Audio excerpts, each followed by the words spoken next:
Hello, my dear friends. Welcome back to all of you in the Diamond classes. I am Vivek Mishra and welcome to all of you in my YouTube channel. Good morning to everyone. Let's begin the class. As you perfectly know that we are going to discuss about syntax, and in syntax we are going to discuss about rule number 14. तो चलिए फटाफट से शुरू करते हैं आज की अपनी क्लास को। आज आपके लिए रूल लेकर आए हैं रूल नंबर 14 इन सिंटैक्स। सिंटैक्स जिसका मतलब होता है करेक्शन ऑफ सेंटेंसेस। सेंटेंस दिए गए रहेंगे, उसमें आई हुई गलतियों को हमें दूर करना रहता है। और आप वो गलतियां कैसे पहचानोगे? जब आपको सारी तरह के रूल पता होंगे कि किसके साथ हम क्या करेंगे। ये जिस तरह का जो सेंटेंस रहेगा उसी के अकॉर्डिंग हम अपना चाल चलन करते हैं, क्या करना रहता है। मैं उस तरह के आपको 13 रूल पढ़ा चुका हूं और आप पिछली अगर वीडियोस को देख लिया होगा तो उसके जस्ट आगे से हम आप शुरू करने चल रहे हैं अपना रूल नंबर 14, जो कि मैंने कल ही बताया था। जब मैं लास्ट में तो एक रूल पढ़ाया था उसमें मैंने बताया था कि थोड़ा इंपॉर्टेंट चीज है, आपने वहां पे ध्यान दिया होगा। आ जाते हैं आज के अपने रूल पर और क्लियर करते हैं कि हमारा दिया गया रूल क्या है। और वीडियो शुरू करने से पहले आप सबसे पहले अगर आज मेरी वीडियो को आज पहली बार देख रहे हो तो चैनल को करना सब्सक्राइब और प्रेस करना बेल नोटिफिकेशन को और शेयर करना अपने फ्रेंड्स के साथ। तो ठीक है, चलिए शुरू करते हैं अपना रूल। आज का आपका जो ये रूल है ये है कि each, every, either, neither plus singular countable noun used as a subjective case। यदि each, every, either, neither, तो सबसे पहली चीज ये क्लियर करो कि जो each और every आ रहा है ये चीज क्या है। each, every, either and neither, ठीक है, जिसके बारे में हम पढ़ने चल रहे हैं। ईच, एवरी, आइदर, नाइदर क्या है ये चीज पहले क्लियर करो। पहले रूल क्या है, रूल को सुनो। रूल ये कह रहा है कि यदि each, every, either, neither plus singular countable noun verbs each, every, either, neither plus singular countable noun used into any sentences as a nominative case, what will we do? It is the question mark here. That's clear? तो चलिए कह रहा है कि यदि किसी sentence में each, every, neither और either, neither singular countable noun के रूप में आते हैं तो उनके साथ हम क्या करेंगे। सबसे पहले हम ये क्लियर करते हैं कि each, every, either, neither क्या है। ठीक है, पार्ट्स ऑफ स्पीच में ये क्या रोल प्ले करता है ये चीज क्लियर करो पहले। तो पार्ट्स ऑफ स्पीच में जो ये दिया गया है ना, ये आपका होता है डिस्ट्रीब्यूटिव प्रोनाउन। क्या है ये? Distributive pronounce. ये क्या है आपके? डिस्ट्रीब्यूटिव प्रोनाउन है। डिस्ट्रीब्यूटिव का मतलब क्या होता है? इसके वर्ड से ही आपको पता चल रहा है। डिस्ट्रीब्यूट मतलब कि बांटना। ये क्या करते हैं? किसी चीजों को बांटने का कार्य करते हैं। इसके नाम से पहले क्लियर कर लो। डिस्ट्रीब्यूट करना मींस क्या होता है? डिस्ट्रीब्यूट एक वर्ब है, बट यहां पर क्या है? डिस्ट्रीब्यूटिव। डिस्ट्रीब्यूटिव का मतलब क्या होता है? बांटना। तो ये क्या करते हैं? बांटेंगे। किसको बांट सकते हैं? सब्जेक्ट के रूप में आ रहे हैं तो ये क्या करते हैं? दो नाउन या प्रोनाउन को बांटने का कार्य करते हैं। प्रोनाउन क्या है? Pronoun is a word which replace a noun. Pronoun एक ऐसा वर्ड होता है जो किसी सेंटेंस में आई गई नाउन को क्या करता है? रिप्लेस करने का कार्य करता है। तो सीधी सी बात है, जब ईच, एवरी, आइदर, नाइदर आपका प्रोनाउन है, डिस्ट्रीब्यूटिव प्रोनाउन है, डिस्ट्रीब्यूट करना है इसको, तो किसको डिस्ट्रीब्यूट करेगा? ये प्रोनाउन को ही तो डिस्ट्रीब्यूट करेगा। ये डिस्ट्रीब्यूटिव प्रोनाउन है। अब बात ये आती है कि डिस्ट्रीब्यूट करेगा कैसे, ये चीज भी जानना जरूरी है ना। सपोज करो कि डिस्ट्रीब्यूटिव प्रोनाउन नाम की एक फैमिली है जिसमें 4 मेंबर है, जिसका नाम है ईच, एवरी, आइदर, नाइदर। ठीक है, ये दोनों जुड़वा भाई हैं और ये दोनों जुड़वा भाई हैं। ये दोनों साथ में, ये दोनों साथ में। अब रूल क्लियर करना, कहानी के रूप में समझो। डिस्ट्रीब्यूटिव प्रोनाउन नाम की एक फैमिली है जिसके 4 मेंबर हैं, ईच, इब्री, आइदर, नाइदर। और इनको इनकी इनके जो फादर जी है प्रोनाउन, उन्होंने क्या सिखाया है? उन्होंने सिखाया है कि आपको क्या करना है? डिस्ट्रीब्यूट करना है। प्रोनाउन की फैमिली में आपको क्या करना है? डिस्ट्रीब्यूट करना सिखाया गया है। 4 मेंबर है, ईच, इब्री, आइदर और नाइदर। ईच का कार्य अलग है। देखो ये जो दो ईच और इब्री है, ये दोनों सेम है। क्या है? जैसा ये करेगा ऐसा ये करेगा। एक राम लक्ष्मण की तरह है। राम भैया जैसे कहेंगे, लक्ष्मण भैया वैसे करेंगे। तो ये दोनों एक सेम जैसे करेंगे। देखो डिस्ट्रीब्यूट कैसे होगा? एक व्यक्ति के बीच में तो बंटवारा होता नहीं, डिस्ट्रीब्यूट का मतलब बंटवारा। तो डिस्ट्रीब्यूट एक के बीच में तो होना नहीं है, सीधी सी बात है, 2 व्यक्ति है। तो ईच और इब्री का पहले सुनो, ईच और इब्री ये जो क्या करते हैं, 2 या 2 से अधिक व्यक्तियों के बीच में यूज किए जाते हैं। क्या कहते हैं? 2 या 2 से अधिक व्यक्ति और वस्तुओं को बताते हैं। मतलब कि जैसे कोई वर्ब, कोई कार्य होने वाला है, तो ईच, इब्री के आने से ये होता है कि ये 2 व्यक्ति कार्य कर रहे हैं। सपोज करो कि 2 व्यक्ति की सेंटेंस में है, 2 नाउन है, तो ये दोनों नाउन को जोड़ने का कार्य करते हैं। क्या करते हैं?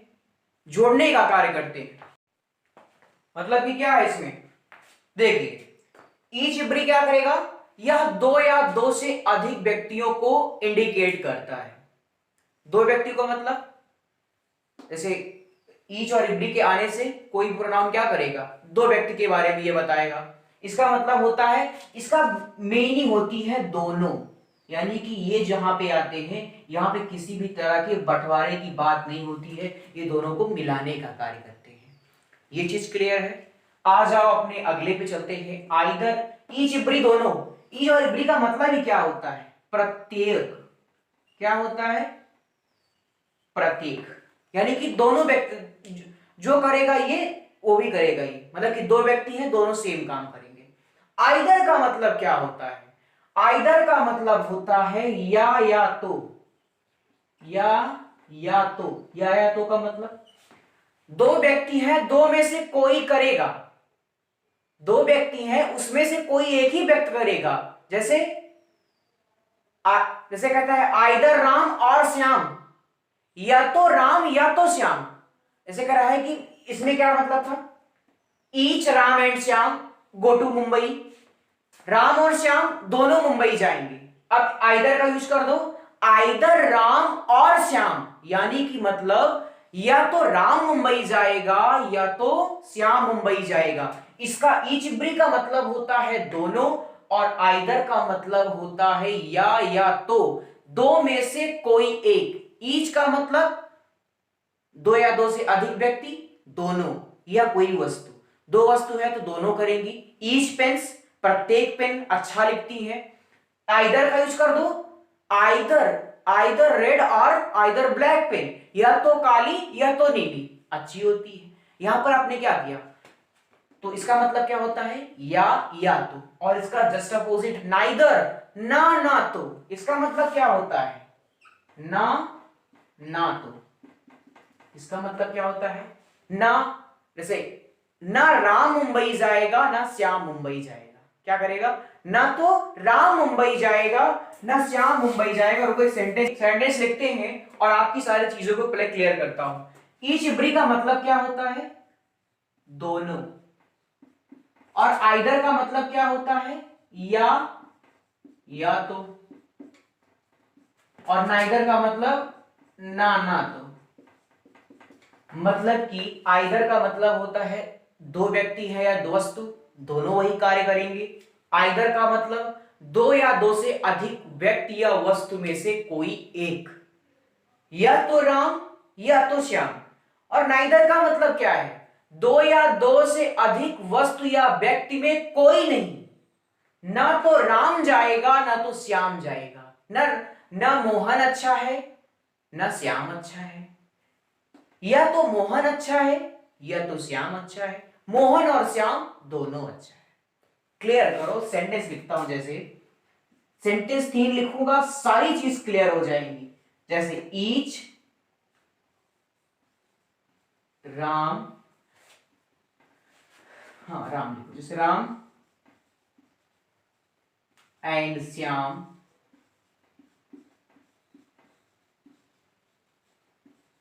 Is good. ठीक, इसका मतलब क्या है, ईच राम एंड श्याम, मैंने क्या बताया, दोनों राम और श्याम दोनों अच्छे हैं। अब या तो आ जाओ इसमें, इस पे सेंटेंस लिखते हैं, जैसे आइदर राम और श्याम, आइदर राम और श्याम इज गुड।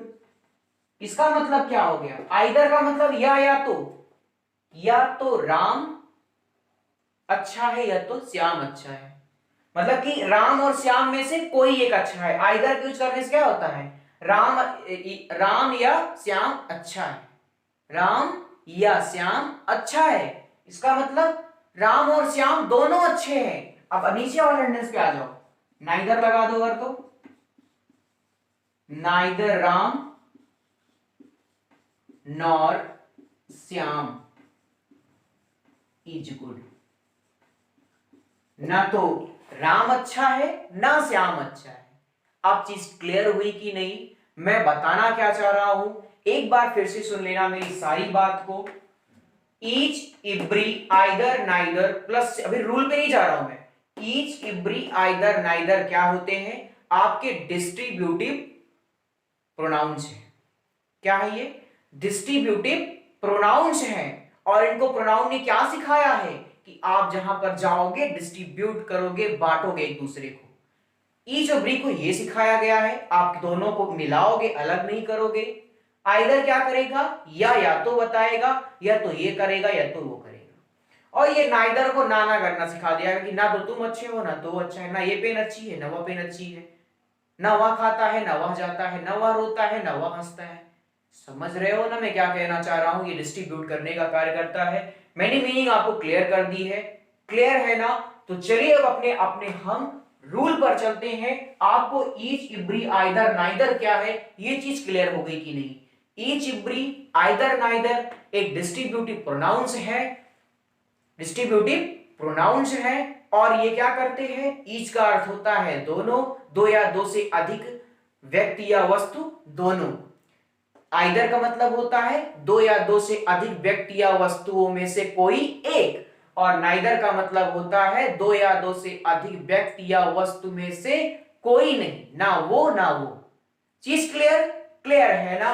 तो अब रूल पर आओ। रूल कह रहा है each every either neither plus singular countable noun का प्रयोग सेंटेंस के सब्जेक्ट के रूप में होता है, तो इसके साथ हमेशा सिंगुलर वर्ब का यूज होता है। इसके साथ हमेशा किसका यूज होता है, सिंगुलर वर्ब का यूज होता है। Each every either neither plus singular countable noun का प्रयोग यदि किसी सेंटेंस में सब्जेक्ट के रूप में होता है, तो इसके साथ आने वाली वर्ब जो होती है वो कौन सी होती है, सिंगुलर वर्ब होती है। जैसे आ जाओ सेंटेंस लिख लेते हैं इसके लिए, जैसे है ईच, क्या कहना चाह रहा है, ईच का प्रयोग किसके पहले होगा, singular countable noun pen, each pen के साथ होता है, तो इसके साथ सिंगुलर वर्ब यानी कि इज गुड, इस तरह का सेंटेंस होना चाहिए। और पेपर में कैसे दे सकता है, जैसे यहाँ पे आर लगा देगा तो ही आपको इच करना है। रूल पहले क्लियर कर लो। रूल क्या कह रहा है कि each every either neither plus singular countable noun किसी भी सेंटेंस के सब्जेक्ट के रूप में सब्जेक्टिव केस में प्रयोग किए जाते हैं, तो इसके साथ आने वाली वर्ब हमेशा सिंगुलर फॉर्म में होती है। एक चीज और क्लियर करो थोड़ा सा पहले, ध्यान से सुनो। ईच इब्री आइदर नाइदर तो डिस्ट्रीब्यूटिव प्रोनाउन है ही, बट इसमें कंडीशन ये होती है यदि distributive pronounce each every either neither किसी नाउन के पहले यूज किए जाते हैं, किसी नाउन के पहले यूज किए जाते हैं, या मैं यूं कह दूं या कि ईच इब्री आइदर नाइदर के बाद नाउन का प्रयोग किया जाता है, तो वह वे इस सेंटेंस में प्रोनाउन के रूप में नहीं डिस्ट्रीब्यूटिव एडजेक्टिव का कार्य करते हैं। यदि डिस्ट्रीब्यूटिव प्रोनाउन का यूज नाउन के पहले होता है, या ये कह दे कि डिस्ट्रीब्यूटिव प्रोनाउन के बाद नाउन का यूज होता है, तो ये डिस्ट्रीब्यूटिव प्रोनाउन के रूप में नहीं, डिस्ट्रीब्यूटिव एडजेक्टिव का कार्य करते हैं। और मैंने डिस्ट्रीब्यूटिव प्रोनाउन के इन चारों पार्ट को मैंने बता दिया कि ईच का मतलब होता है दोनों, ईच इब्री दोनों, चाहे ईच का प्रयोग करो और इब्री। देखो ईच इब्री का प्रयोग करने में किसी भी तरह का डिफरेंस नहीं है, चाहे आप ईच का प्रयोग करो चाहे इब्री का प्रयोग करो, इसके लिए किसी भी तरह का हार्ड एंड फास्ट रूल नहीं बना हुआ है। आप जहां पे ईच पेन लिखे हैं या ईच बॉय लिखे हैं वहां पर आप इब्री भी लगा सकते हो, किसी भी तरह का डिफरेंस नहीं है। बट बात जब आती है आइदर की, तो आइदर जहां पे होता है ये कहता है कि दो व्यक्ति हैं उनमें से कोई एक, और नाइदर जो था ये बोलता है कि दोनों व्यक्तियों में से कोई नहीं। तो मैं आशा करता हूं आपको डिस्ट्रीब्यूटिव प्रोनाउन की ये फैमिली बहुत ही अच्छी लगी होगी और रूल क्लियर हो गया होगा। रूल क्लियर है ना तो बैठे मत रहो यार, वीडियो को फटाक से कर दो लाइक, समझ में आया हो तो फटाक से कमेंट बॉक्स में कुछ अच्छा सा कमेंट कर दो। और फिर रूल भी क्लियर ही हो गया होगा कि यदि किसी सेंटेंस के सब्जेक्ट के रूप में आते हैं तो इनके साथ सिंगुलर वर्ब का प्रयोग होता है। आप चीजें क्लियर हो गई हैं तो हम बढ़ते हैं अपने अगले रूल की तरफ, और बहुत ही इंपॉर्टेंट चीज पढ़ने चल रहे हैं जिसको हम कहते हैं पर्सन। पर्सन पढ़े हो ना, प्रोनाउन में होता है पर्सन। पर्सन तीन प्रकार के होते हैं, क्या है उनके लिए रूल, इस इंग्लिश ग्रामर में उनका क्या रोल प्ले होगा, सारी चीजें क्लियर करेंगे। बढ़ते हैं अपने अगले रूल पर, तो चलिए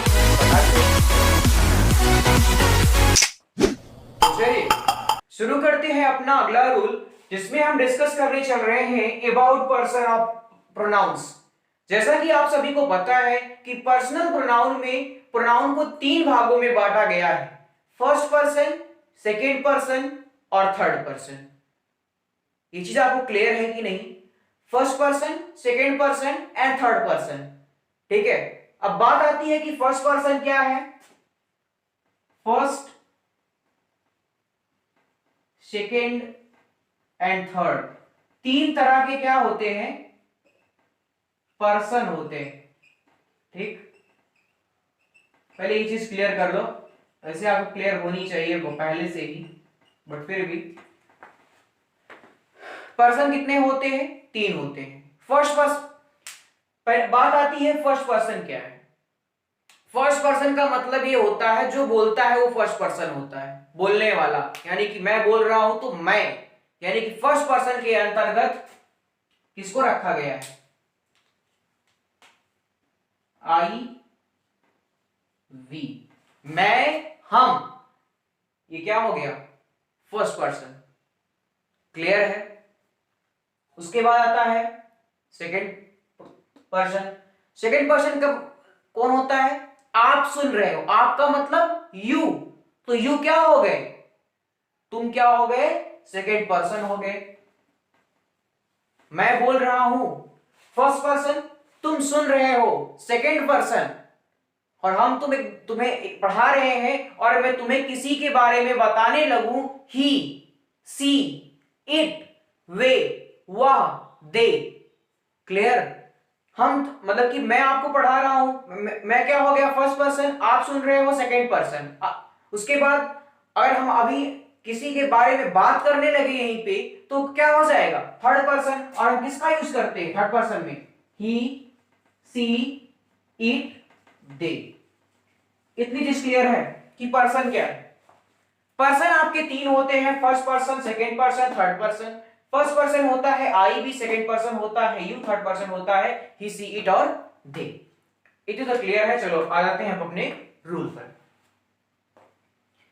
यदि तीनों पर्सन के प्रोनाउन एंड से जुड़कर आते हैं, यदि तीनों पर्सन के प्रोनाउन एंड से जुड़कर आते हैं और सब्जेक्ट के रूप में यूज होते हैं, तीनों पर्सन के प्रोनाउन, यानी कि तीनों पर्सन के प्रोनाउन क्या करेंगे, किसी सेंटेंस में आ जाएंगे और उस किसी सेंटेंस के सब्जेक्ट के रूप में यूज किए जाएंगे, तो गुड सेंस के रूप में यहां पे 231 फार्मूले का यूज किया जाता है।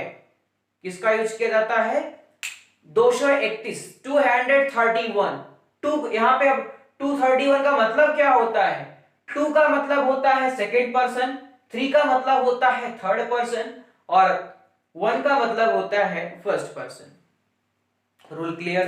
यदि कोई दिया गया सेंटेंस है जिसमें तीनों पर्सन के प्रोनाउन एंड से जुड़कर आ गए हैं, क्या हो जाएगा? तीनों पर्सन के प्रोनाउन एंड से जुड़कर आ जाते हैं और आ जाते हैं तो उस सेंटेंस में आने वाली वर्ब जो है ना, पहली बात तो प्रोनाउन 231 के फार्मूले पर रखे जाएंगे, उसके बाद इसी के अकॉर्डिंग वर्ब आएगी। 231 का फार्मूला सीक्वेंस कैसे बनेगा? जैसे यू ही आई कहां रहेगा उसका रूल बना दिया गया है। सबसे पहले हम सेकंड पर्सन का प्रोनाउन रखेंगे उस सेंटेंस में, सेकंड पर्सन का प्रोनाउन कहीं भी रहेगा तो उसको ला के सबसे पहले आगे रखोगे, उसके बाद थर्ड पर्सन को रखा जाएगा, उसके बाद फर्स्ट पर्सन को रखा जाएगा और वर्ब का यूज सेकंड पर्सन के अकॉर्डिंग होगा। सेकंड पर्सन कौन होगा? यू होगा। यू कैसी वर्ब है? प्लूरल है, तो हमेशा इसके साथ कौन सी वर्ब आएगी? प्लूरल वर्ब आएगी। क्लियर? जैसे देखो, पहले इस सेंटेंस को सीक्वेंस को समझो। फार्मूला क्या है? 231। देखो इस सेंटेंस को देखो, यू क्या है? सेकंड पर्सन का प्रोनाउन, हाँ फॉलो कर रहा है, चलो लिख दो, सही करो, यू। उसके बाद थर्ड पर्सन आना चाहिए। आई क्या है? आई तो आपका फर्स्ट पर्सन है, तो ये कहां यहां का क्या कर रहा है? देखो थर्ड, ये आपका रहा थर्ड पर्सन, इसको उठा के लाओ आगे, यू ही, एंड उसके बाद आप यहां पे फर्स्ट पर्सन का यूज करो, आई। यू ही एंड आई। अब देखो यहां पे इज आ गया है, यहां पे इज का प्रयोग नहीं होगा। देखो यहां पे क्या है? यू है, यू के साथ कैसी वर्ब का यूज होता है? प्लूरल वर्ब का यूज होता है। तो यू के साथ यहां पे कौन सी वर्ब आ जाएगी? Are. Are a good friend. Rule clear है कि नहीं? रूल सुनो पहले फिर से। यदि तीनों पर्सन के प्रोनाउन किसी सेंटेंस में एंड से जुड़कर आ जाते हैं तो उस सेंटेंस में हम 231 फार्मूले का यूज करते हैं, जिसके अकॉर्डिंग किसी भी सेंटेंस में सबसे पहले सेकंड पर्सन के प्रोनाउन को लिखेंगे, उसके बाद थर्ड पर्सन के प्रोनाउन को लिखेंगे और उसके बाद एंड से जुड़ करके फर्स्ट पर्सन के प्रोनाउन को लिखेंगे। और अब उस सेंटेंस की आने वाली वर्ब की बात हो जाती है, तो उस सेंटेंस की वर्ब यहां पर आए, आई के अकॉर्डिंग एम नहीं होगी, उसकी वर्ब कहां से आएगी? जो यहाँ पे प्रोनाउन होगा, you he and I are a good friend. तो रूल क्लियर है? ठीक है, तो बस यही, ज्यादा कुछ इसमें है भी नहीं।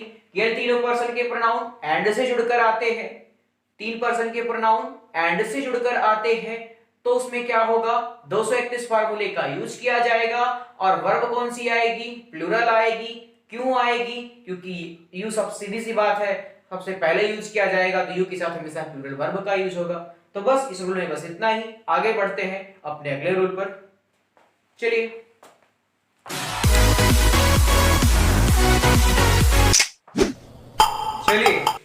शुरू करते हैं अपना अगला रूल। पिछले रूल में क्या था कि यदि तीन पर्सन के प्रोनाउन एंड से जुड़कर आते हैं तो गुड सेंस में हम क्या करते थे? उसके साथ प्लूरल वर्ब का प्रयोग करते थे और हम 231 फार्मूले का यूज करते थे, जहां पे 2 का मतलब सेकेंड पर्सन, 3 का मतलब थर्ड पर्सन, 1 का मतलब फर्स्ट पर्सन। अब यहां पर इस रूल में यह कहा जा रहा है कि यदि दो पर्सन के प्रोनाउन, उसमें तीनों आते थे, अब इसमें तीन में से केवल 2 पर्सन के प्रोनाउन आएंगे, कोई एक पर्सन का प्रोनाउन नहीं रहेगा। यदि 2 पर्सन के प्रोनाउन आते हैं तो उसके साथ हमेशा प्लूरल वर्ब का प्रयोग होगा और हम गुड सेंस के रूल को फॉलो करते हैं। पहली बात तो हमारा गुड सेंस का रूल क्या है? गुड सेंस का रूल में हम किस फार्मूले का यूज करते हैं? 2, 3 और 1। ठीक है, अब देखो, कहा कि कोई 2 पर्सन का प्रोनाउन आता है। सपोज आप कंडीशन को अपन फॉलो करेंगे। फर्स्ट कंडीशन, यदि केवल 2 पर्सन का प्रोनाउन यदि आ रहा है और उसमें सेकंड पर्सन का प्रोनाउन गायब हो जाए, उसमें केवल कौन कौन पर्सन का प्रयोग होगा? 3 और 1। इसको खत्म करो तो सीक्वेंस क्या बन रहा है? 3, 1। देखो 3 और 1, तो पहला सेट क्या बना हमारा? 3 और 1। अगर सेकंड पर्सन का प्रोनाउन नहीं रहेगा तो हम किसी सेंटेंस में पहले थर्ड पर्सन का प्रयोग करेंगे, फिर एंड से फर्स्ट पर्सन को जोड़ेंगे और उसके बाद प्लूरल वर्ब लगा देंगे। और फिर चलो मिटाओ इसको। अब किसी सेंटेंस में यदि थर्ड पर्सन के प्रोनाउन का यूज ना हुआ रहे, थर्ड पर्सन का प्रोनाउन का यूज ना हुआ रहे, तो क्या बचेगा? टू और वन, सीक्वेंस ही बनेगा आपका, टू और वन। और अब क्लियर करो, अब इसको खत्म करो। अब यदि किसी सेंटेंस में वन ही ना रहे तो क्या करेंगे? तो क्या बचेगा? वन को खत्म करो तो क्या बचेगा? टू और थ्री। तो क्या सीक्वेंस बन जाएगा? 2, 3। अब चीज क्लियर हो गई। यदि किसी सेंटेंस में दो प्रोनाउन, दो पर्सन के प्रोनाउन एंड से जुड़कर आते हैं तो वहां पर हम 3 1 2 1 और 2 3 फार्मूले का यूज करते हैं। ये फार्मूला कहां से निकला? 3 1 2 1 2 3। ये फार्मूला कहां से निकला? अगर सेकंड पर्सन का प्रोनाउन नहीं रहेगा तो 3 1, थर्ड पर्सन का प्रोनाउन नहीं रहेगा तो 2 1, फर्स्ट पर्सन का प्रोनाउन नहीं रहेगा तो 2 3। इसके अकॉर्डिंग हम सेंटेंस का सीक्वेंस बनाएंगे, उसका गुड सेंस इस तरह से फॉलो किया जाएगा। चीज क्लियर हो गई कि नहीं? पिछले रूल में 3 पर्सन के प्रोनाउन थे, 2 3 1 फार्मूले का यूज करके पहले सेकंड पर्सन का प्रोनाउन लिखते थे, फिर थर्ड पर्सन का, उसके बाद एंड से जोड़ करके फर्स्ट पर्सन के प्रोनाउन को लिख करके प्लूरल वर्ब का प्रयोग करते थे। वर्ब तो सेम होने वाली है, प्लूरल वर्ब का प्रयोग यहां पर भी होगा, बट कंडीशन क्या रहेगी? यदि दो प्रोनाउन आ जाते हैं, अगर सेकंड पर्सन का प्रोनाउन नहीं रहेगा तो थर्ड को पहले लिखेंगे, उसके बाद फर्स्ट। यदि थर्ड पर्सन का प्रोनाउन गायब रहेगा तो सेकंड और उसके बाद फर्स्ट, और यदि फर्स्ट पर्सन का प्रोनाउन गायब रहेगा तो पहले सेकंड उसके बाद थर्ड। क्या फार्मूला बन गया आपका? 3 1 2 1 और 2 3। इसे लर्न कर लो, बहुत इजी है। आ जाइए हम लोग अब चलते हैं किस पे? Correct following sentence. इसमें हम करेक्शन करने चल रहे हैं। कैसे? लिखा है आई एंड यू। ये क्या है? आई क्या है आपका? ऐसे गिनती लिख लिया करो। आई है आपका फर्स्ट और यू है आपका सेकंड। 1 2 सीक्वेंस पढ़ा है आपने? नहीं पढ़ा है, हमने 2 1 जरूर पढ़ा है। ये देखो 2 1 है, 1 2 नहीं। तो पहले 2 यानी कि यू एंड आई।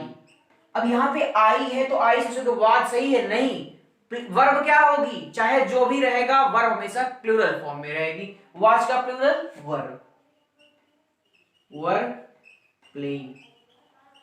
चीजें क्लियर हो रही है कि नहीं क्लियर हो रही है? आगे चलो। He and you are dancing. He and you. अब ही एंड यू को क्लियर करो। ही आपका है थर्ड पर्सन और ये आपका सेकंड पर्सन। 3 2 का सीक्वेंस कहीं है? जी नहीं, नहीं है। 2 3 का सीक्वेंस है, यानी कि सेकंड पर्सन का प्रोनाउन आगे रहेगा। क्या हो जाएगा? You and he. और वर्ब हमें प्लूरल है तो सही है, एकदम क्लियर है। वर्ब में दिक्कत नहीं थी। दिक्कत कहां पे हमारी थी? सीक्वेंस में, आपका जो गुड सेंस का था। आ जाओ। I and she was going. I and she ये आपका क्या है? फर्स्ट पर्सन, ये आपका है थर्ड पर्सन। तो 3 और 1 और 3 का सीक्वेंस जी नहीं, 3 1 का शायद है। जी हाँ, पहले ही 3 1। तो 3 पहले आ जाएगा क्या?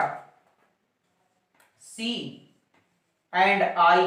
देखो भले यहां पे सी है, आप ये मत सोचना कि यू है तो यहां पे वर होगा। जी नहीं, सी है तब पर भी यहां पे वर होगा। ना ही सी के साथ वर का प्रयोग होता है, ना ही आई के साथ, बट यहां पर हमको करना पड़ेगा। सी एंड आई वर गोइंग। जैसे कुछ लोग कहते हैं आई के साथ वर का प्रयोग नहीं होगा, तो आप दिखा देना, ये देखो मैं करने जा रहा हूं, सी एंड आई वर गोइंग। अब बोलेगा गलत है, अब बोलना गलत नहीं है, बिकॉज हम क्या पढ़ लिया है? हमने सिंटैक्स में रूल पढ़ लिया है।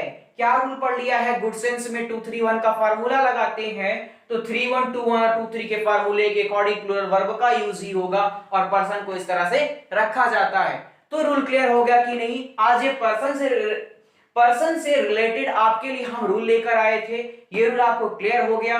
2 3 1 फार्मूला क्या है, ये भी चीजें क्लियर हो गई कि नहीं क्लियर हो गई? मेरे ख्याल से आपको रूल पूरा अच्छे तरीके से समझ आ गया होगा।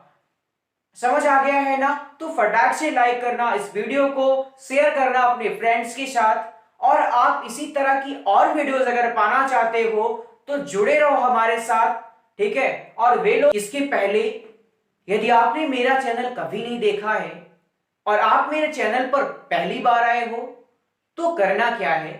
सबसे पहले करना इस वीडियो को लाइक, और उसके बाद रेड कलर का सब्सक्राइब बटन आएगा, चैनल को करना सब्सक्राइब और ऑन करना बेल नोटिफिकेशन को, जिससे आने वाली हर वीडियो की लेटेस्ट अपडेट आप तक पहुंचती रहेगी, जो कि बहुत ही बढ़िया बात है। तो चलिए चलते हैं, तब तक के लिए bye, that's all, love you all.